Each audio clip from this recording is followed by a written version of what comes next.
Hello there, this is Clone Brother Reviews, and in today's video I'm going to be showing you how you can make a LEGO Captain Fordo. So without any further ado, let's get right into it.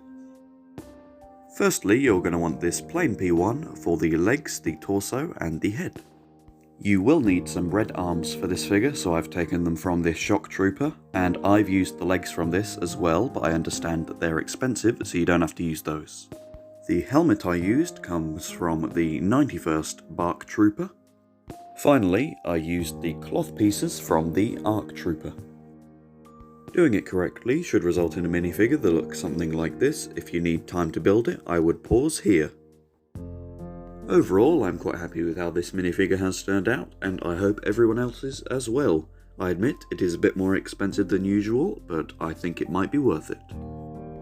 If you enjoyed this video, feel free to subscribe and feel free to leave any ideas, though I do have quite a lot at the moment, so the idea might not be made for a while if you do.